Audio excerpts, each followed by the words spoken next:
23 races, one world champion crowned, but there's still some scores to settle. Ladies and gentlemen, welcome to the finale of the F1 23 Last to First Championship. The big question in the constructors at least, can McLaren beat Aston Martin? Well, let's find out. Qualifying time here at Abu Dhabi with Oscar Piastri at the helm across the line. And what is he doing? What is Oscar? What is he doing? Oh no. Oh no, I know exactly what's happened. Oh, he's read the Logan Sargent clause in his contract. Oh no, which means on exactly the 8th day of Christmas, he has to do a maximum of only 40 miles an hour. Oh, that's an appalling scenario. Well, through turn one he goes. He's not going to miss the apex at least, so that's good news. And you know what?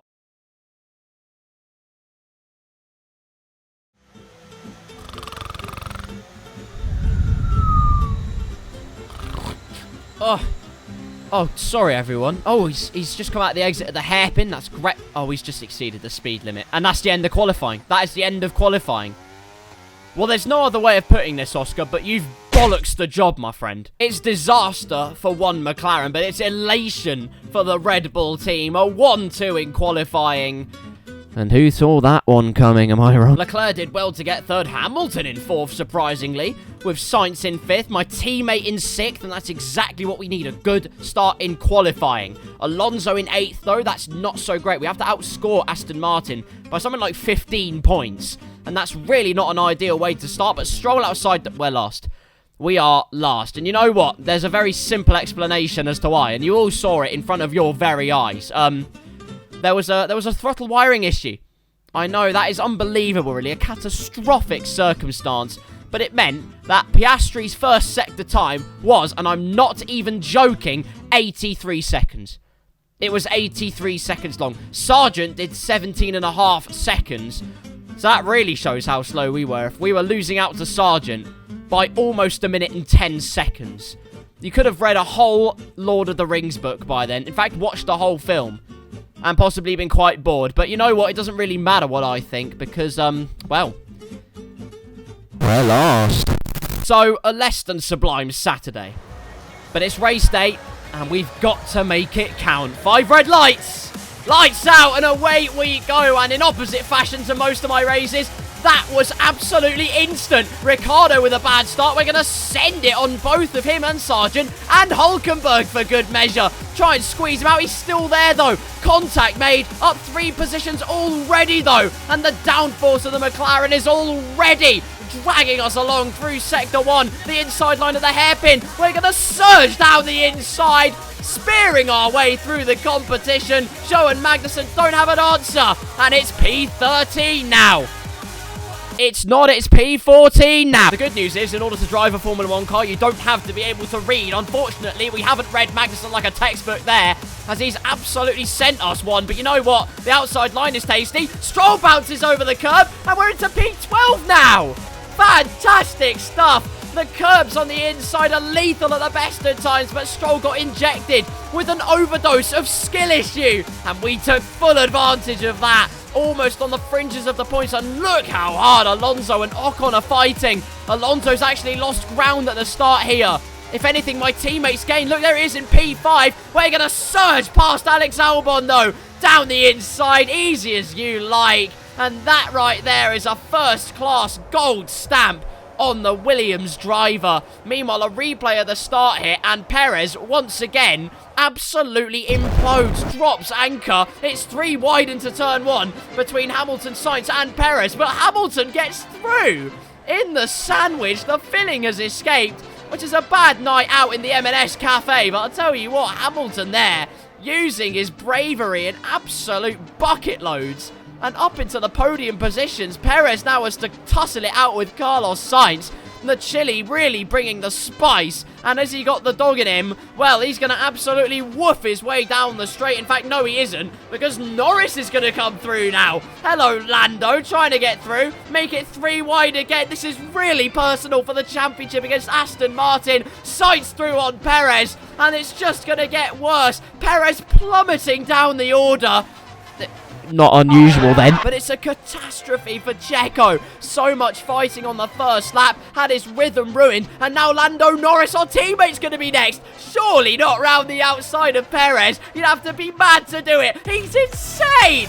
Lando Norris into P5 and the chase begins. Our chase has just commenced though, and Alonso's right in our crosshairs. Unfortunately, he's absolutely sniped Ocon out of nowhere. Gained nitrous. I'd love to know what he's smoking, but that's another conversation for another day. Down the inside, bouncing over the curbs, contact with his former teammate. We switch back it, clobber over the curbs ourselves, and we're a pillock. But slipstream being used on Alonso, the inside line, he's left it so open, and in the battle against McLaren, Aston are falling by the wayside. Down the inside, it's 2 cars in 1 corner.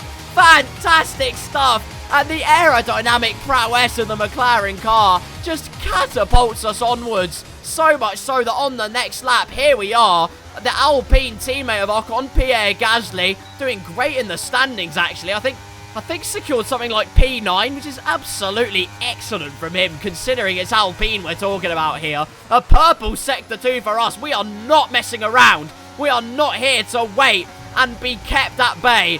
We need to move forwards. We need to make sure we have that point advantage to Aston Martin. Down the inside. Easy move on Gasly. Lovely stuff there. We see the opportunism at its finest. And once again, that's been the backbone of our competition.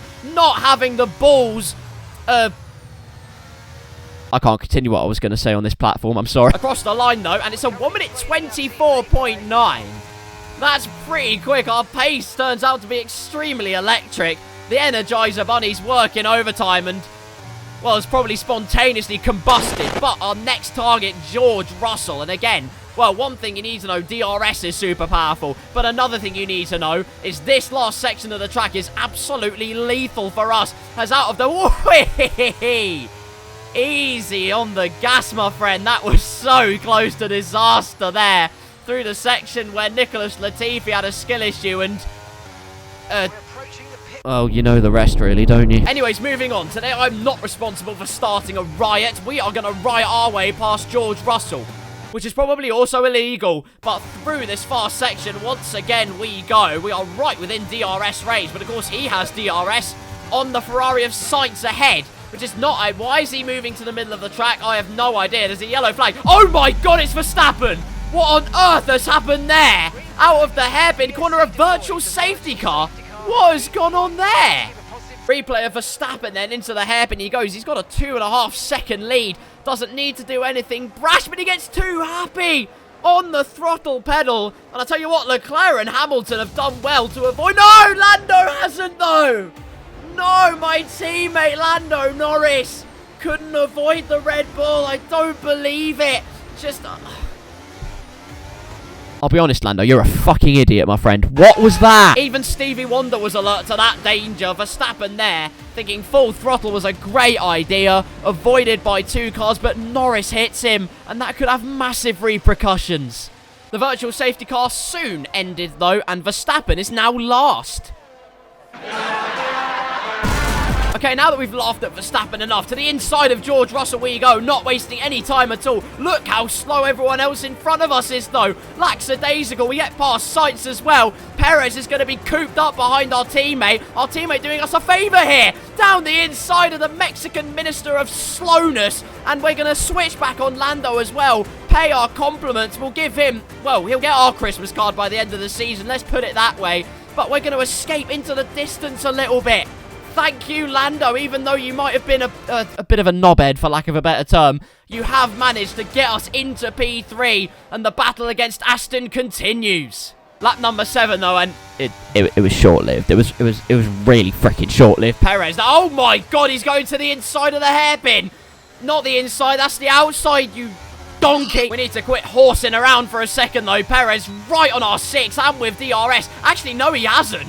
We got the DRS, of course. He was 2 trigger happy, trying to get ahead of us at that hairpin corner. Of course, it's been opened out since 2021, but he was too happy there to try and get past us earlier, and as a result, not only are we going to get DRS here, we've been very patient. We've waited again for that second detection zone, and once again with DRS open, we're going to keep to the outside of Perez, emulate what our teammate did on him at the beginning of the race on older tyres, round the outside of Sergio Perez, and keeping it within the white lines.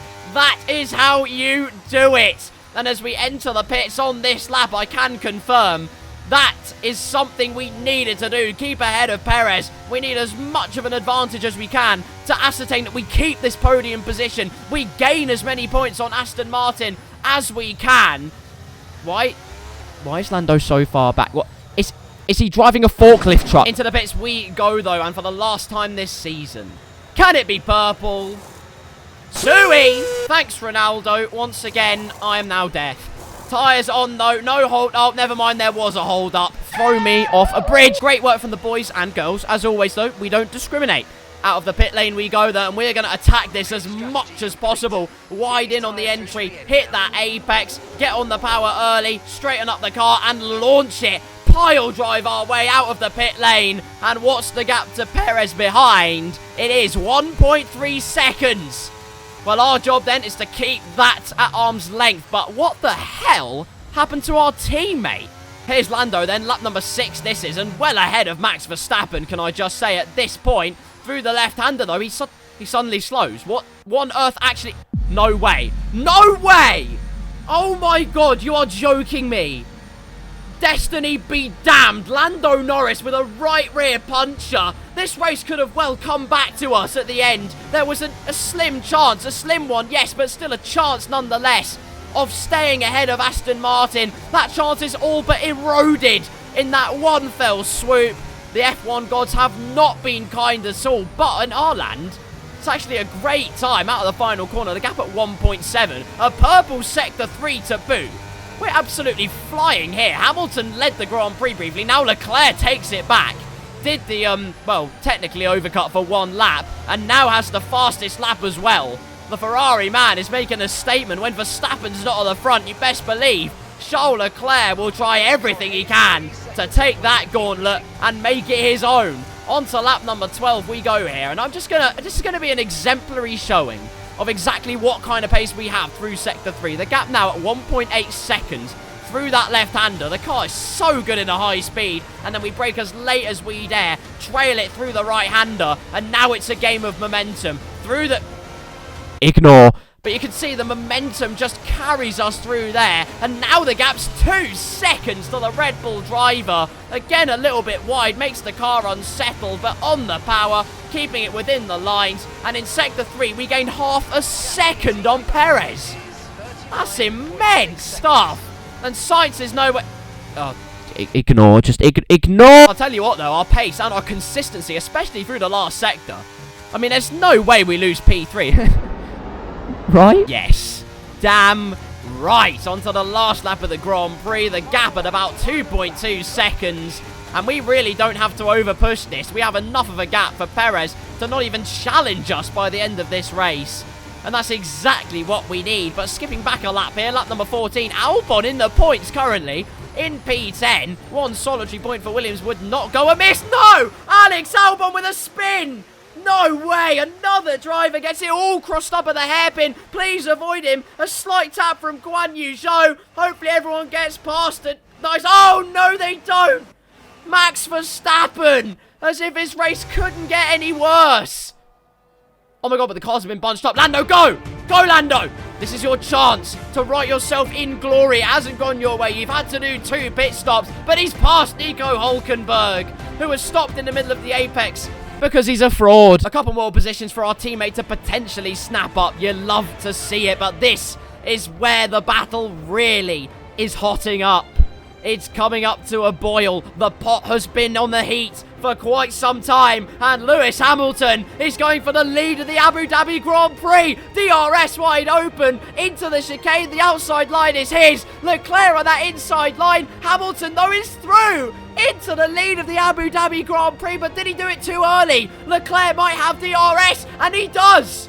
Charles Leclerc with DRS. He rockets past Lewis Hamilton. It's great racing between the two, but Leclerc will come out on top. Unbelievable. Just like the standings will tell you, Ferrari have been one step ahead of Mercedes, and it rings true once again here. Leclerc almost certainly guaranteed the win unless he has a crippling skill issue. But for us, through the final sector for the last time, Perez sniffed ketamine, so we'll ignore him.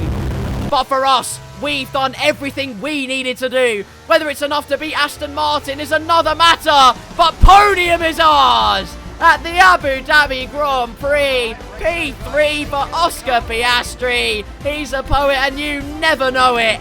Fantastic stuff, possibly not the most exciting of affairs, but it's Oscar's first podium of the season. And what more poetic way than at the last race? Fantastic performance from Ferrari. It hardly looked in doubt. And talk to me. What do you think it was that sealed the win for them? Well, they certainly stood out as a driver with tons of confidence on the track. I think their ability to keep their cool, even during some of the more hectic parts of the race, meant they were able to capitalise on the mistakes of other drivers, giving them the opportunity to make their way to the top spot with ease. Here come our winners now. A thrilling race and a tremendous effort by Ferrari.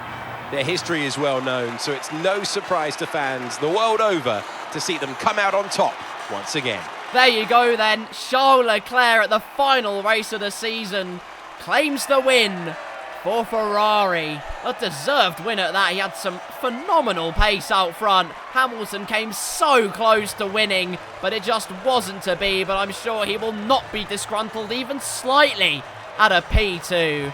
P3 for us though. But I can't help but feel slightly defeated despite that. And it's because, well, the evidence is there for yourselves. Aston Martin got a double score. We might have got 15, but they scored 10 points in total. All of our efforts are in vain, unfortunately. Aston Martin will get fourth in the constructors' standings. Rather guttingly for us, we did everything that we could on our end, but for Lando, it just wasn't to be. But what can he do? Kudos to Fernando Alonso, managing to get ahead of George Russell in the end. Unbelievable that. Must have done a hell of an undercut, but Stroll, kudos to him, hasn't scored many points this season. But at the final race of the season, he did everything he needed to do. Good job from Alpine as well. Ferrari come away from this weekend as the highest scorer with 36 points in total. Yuki Tsunoda again so close to scoring points. Verstappen finished in 15th in the end as well, can I just say. Norris, our teammate, made his way up to 17th, so overtook Hülkenberg and a couple of others as well. Albon had a 5-second penalty, so that's probably one of the reasons why, but also Logan Sargent, because he's washed, and he deserves to be last. But there you are then. No other races to look forwards to. All we have is the season put behind us. So that leaves one more thing to do. Let's take a look at the standings for one last time. Well, here we are then. One last look at the F1 23 Last to First Championship standings. Max Verstappen then ends with quite the array of accolades under his belt. Another championship and all of those statistics to boot. In other words, he did quite well. Elsewhere, though, is where things get a bit zesty.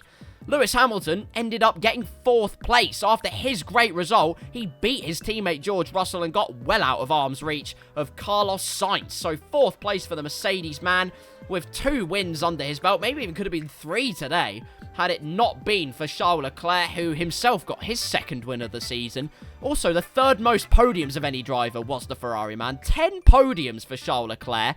Very well done to him indeed, but unfortunately just couldn't beat that mighty Red Bull. McLaren in the end, Piastri leaps up to 10th with that great result. Alpine's Pierre Gasly, though, easily keeps himself out of his reach, and Alonso beats Lando Norris. And at that last race in particular, that is going to damage McLaren. And like I said, we had to have both cars in the points. We had to outscore Aston Martin by, well, I think it was 15 points. I was wrong. In fact, it was 16 points we needed to beat them by. Well, more than 16. I can do maths, shut up. Basically, all you need to know is that we just didn't do enough. And Norris's bad luck is ultimately the ghost in the night that came to haunt us in the desert of Abu Dhabi. Aston Martin with the double score, and on pure statistics, it looks like they deserve to actually have that result. With the win, McLaren didn't get any wins. They got more podiums and more fastest laps. By statistics, anyway. Once we got to the end season performance, though, Aston Martin deserved to... But the finalised Constructors' standings. Red Bull ending with 730 points to their name. Ferrari in second, Mercedes in third, Aston in fourth, McLaren in fifth, Alpine comfortably in sixth when all is said and done. Haas got seventh because Alfa nor Williams could get points. Albon got close, but his greatest enemy is himself. Although 2 podiums this season for Williams. I mean, with a statistic like that, they should have done better, but unfortunately not to be. AlphaTauri, I think, is the only team that we have managed to do worse with in this game than we have in real life, which is rather unfortunate. They deserved more, and I can only blame myself for Japan, and that's all you really need to know. But there you go. Last to first challenge completed, last to first series completed. And all that remains for me to say is thank you for watching. I've actually managed to complete a series. I genuinely cannot believe this. I always seem to skimp out on series. I get about 10 episodes in maximum. The only series I've ever completed was F1 2019's McLaren career mode. And that was subpar, to say the least. So the fact we're here now, completing a series, uploading videos every single day, really is rather special for me. Thank you so much for watching the finale of the F1 23 Last to First Championship. If you did enjoy this round, or in fact the championship as a whole, then be sure to leave it a like and subscribe to the channel if you haven't already. Still, an absolutely monstrous amount of you haven't subscribed, and I'm cross. But if you subscribe, my crossness will be alleviated. And I've got nothing else to add. No more. Will Max Verstappen win at this race? Or will Perez have a skill issue? Or will Sargent be slow? That's a trick question. Sargent's always slow. But there you go. Another series down. Ticked off the list. For the first time in just over 3 years. It is done. It is done. I have actually completed a series. I almost can't believe it myself, but I'm going to have to because I did it. And I'm very happy about that. So, all that remains for me to say is thank you so much for watching the F1 23 Last to First Championship. And, well, the fun will start all over again when F1 24 rolls around at some point next year. But for now, we have plenty more videos to enjoy. Until the next video, I once again thank you for watching. Have a truly wonderful day. And until next time, I'll see you soon.